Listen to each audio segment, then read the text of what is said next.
कैसे हैं आप सभी? आप सभी का स्वागत है आपके ही YouTube channel science of Assam में। आज हमारी सीरीज का सेकेंड सेशन है जिसमें आज हम डिस्कस करेंगे balancing of the chemical equation. हमने अपने चैप्टर लास्ट टॉपिक में हम ये पढ़ चुके हैं कि केमिकल इक्वेशन होती क्या है, केमिकल रिएक्शन क्या होती है।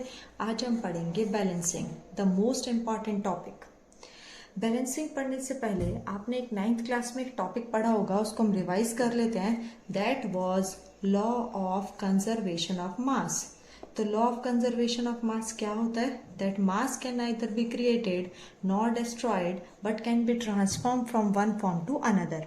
इसी बेसिस पे हम इन अदर वर्ड्स ये कह सकते हैं कि जो नंबर ऑफ एटम्स होते हैं हर एलिमेंट के वो सेम रहते हैं before and after a chemical reaction.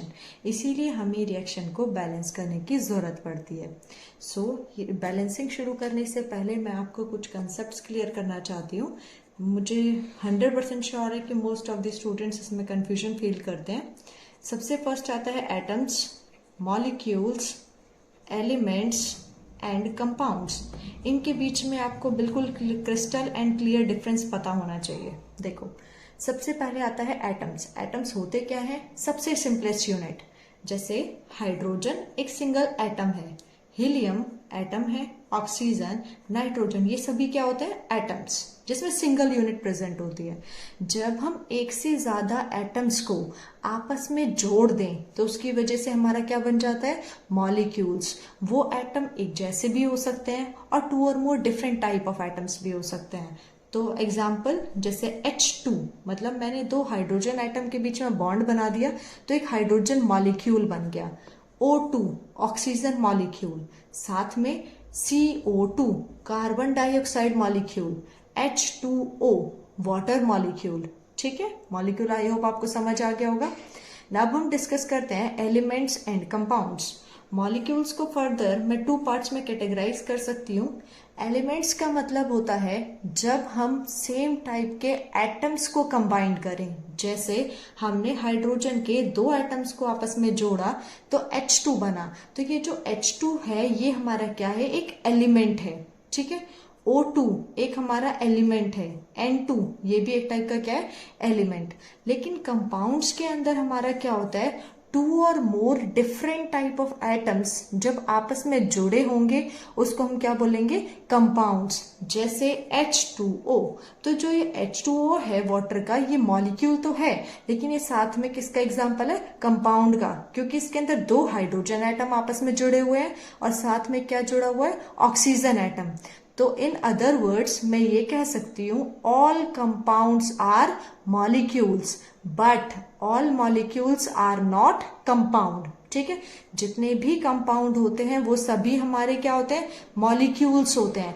But जितने भी मॉलिक्यूल्स होते हैं वो हमारे कंपाउंड नहीं होते, क्योंकि कुछ हमारे क्या होते हैं? एलिमेंट्स होते हैं। तो आई होप आपको ये समझ आ गया होगा सबके बीच में डिफरेंस। अब हम अपनी बैलेंसिंग की प्रोसेस शुरू करते हैं। मैं सबसे सिंपलेस्ट एग्जांपल लेके चलती हूँ आपकी एनसीईआरटी बुक का ही। Zinc plus H2SO4 that mean sulphuric acid, इन दोनों ने आपस में रिएक्ट किया, zinc sulphate and hydrogen gas release की, यानी कि Zn plus H2SO4 to give ZnSO4 plus H2। अब बैलेंसिंग करने से पहले कुछ स्टेप्स होते हैं जो हमें बिल्कुल समझ आने चाहिए कि कौन सा स्टेप का फॉलो करना है। फर्स्ट स्टेप में आप क्या करेंगे? जो भी एलिमेंट हमारे प्रेजेंट हैं आप सबको क्या कर देंगे? बॉक्स कर देंगे। ठीक है, बॉक्सिंग कर देंगे सबकी। स्टेप नंबर 2 में आप एक बॉक्स फॉर्म करेंगे। उस बॉक्स के अंदर एक तरफ आप लिखेंगे एलिमेंट्स की हमारी रिएक्शन के अंदर कौन कौन से एलिमेंट्स जुड़े हुए हैं, फिर यहाँ पे नंबर ऑफ एटम्स कि उस एलिमेंट में कितने एटम्स हैं इन लेफ्ट हैंड साइड यानी कि रिएक्टेंट की तरफ and in right hand side यानी कि प्रोडक्ट की तरफ। अब एलिमेंट्स हमारे कौन कौन से? जिंक है, हाइड्रोजन है, सल्फर है एंड ऑक्सीजन है। टोटल हमारे 4 टाइप के एलिमेंट्स हमारे इस रिएक्शन के अंदर है। अब काउंट करना शुरू करते हैं कि number of atoms left hand side कितने हैं और राइट हैंड साइड कितने हैं, मतलब एरो के लेफ्ट साइड एंड एरो के राइट साइड। आपको याद होगा एरो के जो लेफ्ट साइड होता है उनको हम रिएक्टेंट्स बोलते हैं एंड एरो के राइट साइड को हम क्या बोलते हैं? प्रोडक्ट्स बोलते हैं। जिंक एरो से लेफ्ट साइड जिंक हमारा कितना है, ओनली 1, एक ही एटम प्रेजेंट है। एरो के राइट साइड जिंक कितना है, 1। हाइड्रोजन जो है एरो के लेफ्ट साइड हाइड्रोजन हमारे कितने, 2, H2 लिखा हुआ है, दैट मीन्स हाइड्रोजन के 2 एटम्स हैं, हमने 2 लिख दिया। एरो के इधर हाइड्रोजन कितने हैं, 2। सल्फर, एरो के इधर सल्फर कितना है, 1, एरो के इधर सल्फर कितना है, 1। ऑक्सीजन कितने, O4, that means 4 atoms, arrow के इधर ऑक्सीजन कितने, 4। अब हम मैच करके देखेंगे कि number of atoms left hand side number of atoms in right hand side के बराबर हैं अगर, तो दैट मीन्स वो रिएक्शन पहले से बैलेंस्ड है। अगर इक्वल नहीं है तो मुझे उसको इक्वल करना होगा। यहाँ पे हमने देखा सारे एटम्स इक्वल हैं, इक्वल इन नंबर है, दैट मीन्स ये रिएक्शन ऑलरेडी बैलेंस्ड है, हमें इसमें कुछ भी बैलेंसिंग करने की जरूरत नहीं है। अब हम अपना सेकेंड एग्जाम्पल लेते हैं, that is Fe plus H2O to give Fe3O4 plus H2। अब हम इस रिएक्शन को बैलेंस करेंगे। हम बैलेंसिंग शुरू करते हैं। इसके अंदर सबसे पहले वही हमें फॉलो करना है, स्टेप नंबर 1।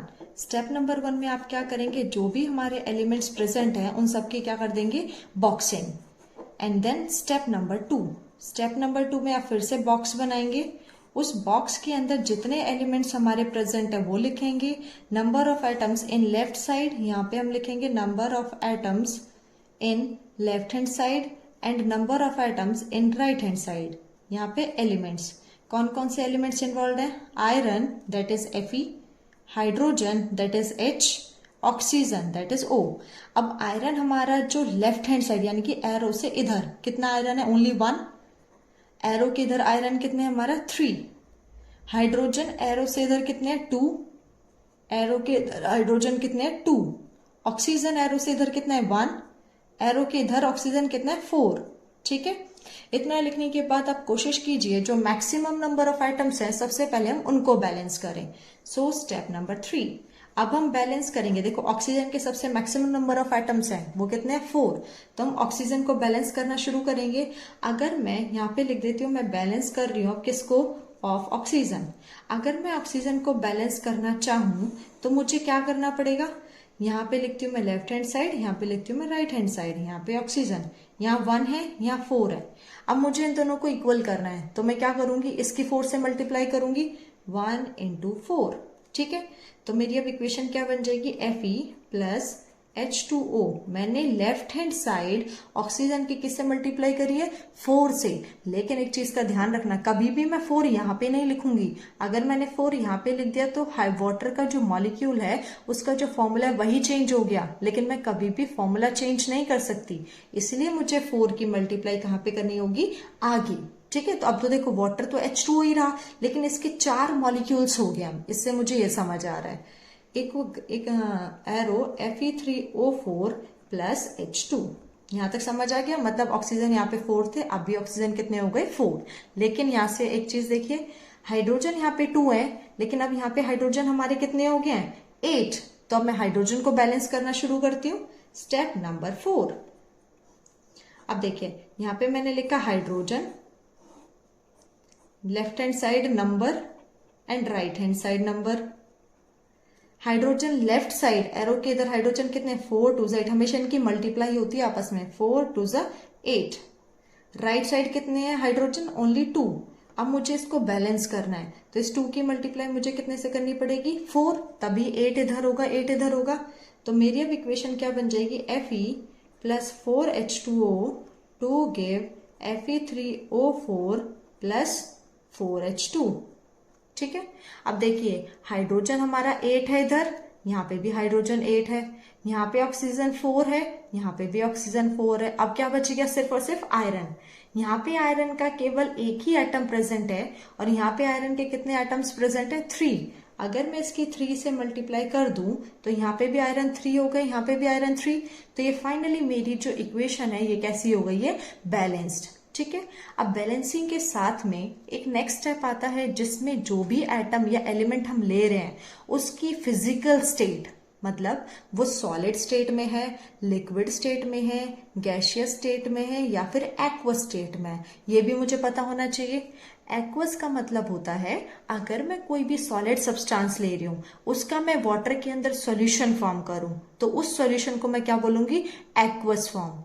सॉलिड को हम रिप्रेजेंट करते हैं small S, liquid small L, gas small G and aqueous AQ। ठीक है, अब आयरन कौन सी स्टेट में प्रेजेंट होता है, सॉलिड, मतलब मैंने ब्रैकेट में लिख दिया S। इससे मुझे समझ आ रहा है कि जो आयरन है उसकी स्टेट कैसी है, सॉलिड। लेकिन अब मुझे आयरन की रिएक्शन वाटर से करानी है, तो लिक्विड फॉर्म में तो रिएक्ट नहीं करेगा, मतलब मुझे इसकी कौन सी स्टेट लेनी है, गैशियस स्टेट। इससे हमारा क्या बना, Fe3O4, कुछ सॉल्यूशन बना है, दैट मीन्स एक्वस, और यहाँ पे हमारी हाइड्रोजन क्या हो जाएगी, गैस। ठीक है, अब ये हो गई हमारी reaction completely balanced. Now question number 1, why should a magnesium ribbon be clean before burning air. इसके मैं एग्जाम्पल अच्छे से इसको आपको एक्सप्लेन कर चुकी हूँ कि मैग्नीशियम रिबन होता है वो एयर की प्रेजेंस में thin layer of oxide form कर लेता है, जिसकी वजह से वो फर्दर ऑक्सीजन के साथ रिएक्ट नहीं कर पाता। इसीलिए हमें पहले मैग्नीशियम रिबन को सैंड पेपर से क्लीन करने की जरूरत पड़ती है। Now question number 2, write the balanced equation for the following chemical reaction. First is hydrogen plus chlorine to give hydrogen chloride. अब देखिए इसमें पहचानिए रिएक्टेंट कौन सा है, एरो से लेफ्ट हैंड साइड जो भी लिखा होता है वो क्या होता है, रिएक्टेंट। एरो के राइट हैंड साइड जो भी लिखा होता है वो क्या होता है, हमारा प्रोडक्ट। अब hydrogen that means H2 plus chlorine that is Cl2, इन्होंने आपस में रिएक्ट करके क्या बनाया, HCl। अब हाइड्रोजन हमारी क्या होती है, गैस, क्लोरीन भी हमारी कैसी होती है, गैस, HCl हमारा क्या होता है, लिक्विड। ठीक है, अब बैलेंस देखते हैं। Now left hand side hydrogen कितने हैं, 2, क्लोरीन कितना है, 2, लेकिन राइट हैंड साइड हाइड्रोजन कितना है, 1 एंड क्लोरीन भी 1। दैट मीन्स अगर मैं इस पूरे की 2 से मल्टीप्लाई कर दूं तो number of atoms left hand side equal हो जाएंगे number of atoms in right hand side. ठीक है, now second point, barium chloride that means BaCl2 plus aluminium sulphate that is Al2SO4 whole 3। ये आप 9th क्लास में पढ़ चुके हैं, फॉर्मेशन ऑफ कंपाउंड। अब मैं एग्जाम्पल के लिए आपको समझा देती हूँ। हम जब एल्यूमिनियम लिखते हैं और यहाँ पे हमारा क्या होता है, सल्फेट। एल्यूमिनियम होता है, उसका जो एटॉमिक नंबर होता है वो 13 होता है, तो उसकी इलेक्ट्रॉनिक कॉन्फ़िगरेशन 283 होती है, तो उसकी वैलेंसी हमारी कितनी होती है, 3। सल्फेट है, उसकी जो हमारी वैलेंसी होती है फिर SO4 पे कौन सा चार्ज होता है, 2 नेगेटिव। इसकी हम क्रॉस करेंगे तो इससे हमारा जो कंपाउंड बनता है वो क्या बनता है, Al2SO4 होल 3, Al2SO4 होल 3। इन दोनों की आपस में रिएक्शन हुई, रिएक्शन करके जो प्रोडक्ट बना वो बनता है हमारा barium sulphate plus aluminium chloride. अब हमें इसको बैलेंस करना है। अब देखिए यहाँ पे एल्यूमिनियम कितना है हमारे, 2, यहाँ पे एल्यूमिनियम कितना है, 1, तो इसको इक्वल करने के लिए एल्यूमिनियम के आगे मैं 2 से मल्टीप्लाई कर दूंगी। Number of aluminium atoms equal हो गए, यहाँ पे भी 2, यहाँ पे भी 2। लेकिन अब हमारे जो क्लोरीन है 3 यहाँ पे है, 2 यहाँ पे, तो 3 2 जा 6, क्लोरीन कितने हो गए, 6। लेकिन यहाँ पे क्लोरीन कितने हैं, ओनली 2। दैट मीन्स मुझे आगे मल्टीप्लाई करनी पड़ेगी 3 से, तो अब क्लोरीन हमारे कितने हो गए, 6। अब यहाँ पे जो बेरियम है, बेरियम कितने हो गए, 3, लेकिन यहाँ पे बेरियम कितना है, ओनली 1, तो मुझे इसकी मल्टीप्लाई किससे करनी पड़ेगी, 3 से। बेरियम 3 हो गया। अब सल्फेट भी 3 और सल्फेट भी यहाँ पे कितना हो गया, 3। अब एट लास्ट आप नंबर ऑफ एटम्स काउंट करके देखिए, left hand side and right hand side दोनों आपस में इक्वल होंगे। दैट मीन्स मेरी ये रिएक्शन कैसी है, बैलेंस्ड है। अब हम डिस्कस करते हैं part 3, that is sodium react करता है हमारा किसके साथ, वाटर के साथ, बनाता क्या है, sodium hydroxide plus hydrogen. Sodium ने रिएक्ट की वाटर के साथ, अब बनाया हमारा सोडियम हाइड्रोक्साइड। हाइड्रोक्साइड के लिए हम क्या यूज करते हैं, OH प्लस हाइड्रोजन। अब देखिए ये रिएक्शन बैलेंस्ड है यानी, उससे पहले हम इसकी स्टेट लिखते हैं। सोडियम हमारा किस स्टेट में होता है, सॉलिड। वाटर हमारा किस स्टेट में होता है, लिक्विड। NaOH हमारा क्या होता है, एक्वस। एंड हाइड्रोजन हमारी क्या होती है, गैस। हमेशा ध्यान रखना ये जो सिंबल्स है हमेशा स्मॉल लेटर्स में लिखे जाते हैं। यहाँ पे सोडियम कितना है 1, यहाँ पे भी सोडियम 1 है, हाइड्रोजन यहाँ पे 2 है, लेकिन हाइड्रोजन यहाँ पे कितने हैं 3। तो इसको इक्वल करने के लिए अगर मैं इसकी यहाँ पे 2 से मल्टीप्लाई कर दूं तो हाइड्रोजन यहाँ पे हो गए 4, और यहाँ पे भी अगर मैं 2 से मल्टीप्लाई कर दूं तो 2 हाइड्रोजन यहाँ पे हैं पहले से ही, 2 हाइड्रोजन हमारे ये हो गए, तो अब कितने हो गए टोटल हाइड्रोजन 4। हमेशा ध्यान रखना जो नंबर ऑफ एटम्स होते हैं उनको हम लेफ्ट साइड वालों को आपस में जोड़ लेते हैं और राइट साइड वालों को भी आपस में जोड़ लेते हैं, ठीक है। अब देखिए ऑक्सीजन हमारे कितने हो गए 2, यहाँ पे भी ऑक्सीजन कितना है 2, लेकिन सोडियम यहाँ पे 1 है और यहाँ पे सोडियम कितना है 2, तो यहाँ पे भी मुझे कितने से मल्टीप्लाई करनी पड़ेगी 2 से। अब मेरी रिएक्शन है वो कंप्लीटली बैलेंस्ड है। Now question number 3, right a balanced chemical equation with the state symbol for the following reaction. Solution of barium chloride and sodium sulfate in water reacts to give insoluble barium sulfate and the solution of sodium chloride। मतलब मुझे barium chloride का solution लेना है, क्योंकि barium chloride solid state में होता है तो मुझे उसको पानी के अंदर मिक्स करना है। तो उसकी स्टेट कैसी हो जाएगी, एक्वस। मैं पहले ही बता चुकी हूँ जब भी किसी सब्सटेंस का वाटर के अंदर सॉल्यूशन बनाया जाता है तो उसकी जो स्टेट होती है वो हमारी कैसी स्टेट हो जाती है, एक्वस। उसकी रिएक्शन हमने करी sodium sulphate, that is Na2SO4। ये भी वाटर में है तो ये भी हमारा क्या हो जाएगा, एक्वस। इन्होंने आपस में रिएक्ट करके बनाया बेरियम सल्फेट। बेरियम सल्फेट हमारा कैसा है, इनसॉल्युबल। इनसॉल्युबल मतलब उसके पीपीटी फॉर्म हुए हैं, दैट मीन्स उसकी स्टेट कैसी है, solid. Plus solution of sodium chloride, solution मतलब उसका हमारा कैसा है, एक्वस। अब हम बैलेंसिंग देखते हैं। Barium 1, barium 1, chlorine 2, but chlorine कितना है 1, तो मुझे इसकी 2 से मल्टीप्लाई करनी पड़ेगी। यहाँ पे क्लोरीन हो गई 2। नेक्स्ट सोडियम 2, यहाँ पे भी सोडियम 2 है। सल्फेट SO4, यहाँ पे भी SO4, दैट मीन्स ये मेरी रिएक्शन है वो कैसी हो गई है, balanced with the state symbol. State symbol का मतलब होता है कि जो भी हम रिएक्टेंट या फिर प्रोडक्ट ले रहे हैं वो हमारी किस स्टेट में प्रेजेंट है, सॉलिड, लिक्विड, गैस या फिर aqueous. Now second reaction, sodium hydroxide that is NaOH का solution in water. Solution in water that means इसकी स्टेट भी कैसी होगी, एक्वस।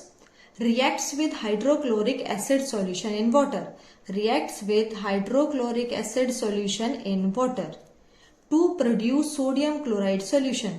to produce मतलब प्रोडक्ट बनाएगा सोडियम क्लोराइड का सॉल्यूशन एंड साथ में हमारा क्या बना रहा है, वाटर। अब हमें देखना है रिएक्शन बैलेंस है या नहीं है। काउंट करना शुरू करो, लेफ्ट साइड के नंबर ऑफ एटम्स को और राइट साइड के नंबर ऑफ एटम्स।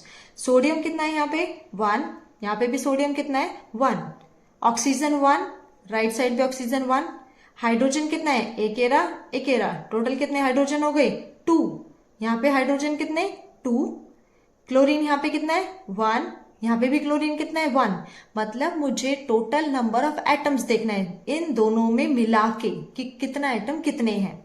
जैसे हमने हाइड्रोजन में इसको और इसको दोनों को जोड़ेंगे तभी तो 2 हाइड्रोजन हुए, यहाँ पे 2 हाइड्रोजन पहले से ही है। That means number of atoms जो हैं लेफ्ट हैंड साइड यानी कि रिएक्टेंट की साइड इक्वल हैं नंबर ऑफ एटम्स जो कि हमारे प्रेजेंट है राइट हैंड साइड यानी कि प्रोडक्ट साइड। तो इसलिए मैं कह सकती हूँ कि मेरी जो रिएक्शन है वो कंप्लीटली बैलेंस्ड है। सो बैलेंसिंग ऑफ केमिकल इक्वेशन में इतना ही। हम आने वाले जो नेक्स्ट सेशन होगा उसमें टाइप्स ऑफ रिएक्शंस की डीप स्टडी करेंगे, तो उन रिएक्शंस के साथ में आपको मैं बैलेंसिंग वहीं पे समझाती चलूंगी ताकि आपकी मोर प्रैक्टिस हो सके। अगर आपको बैलेंसिंग ऑफ केमिकल इक्वेशन समझ आ गया हो तो please like, share and subscribe.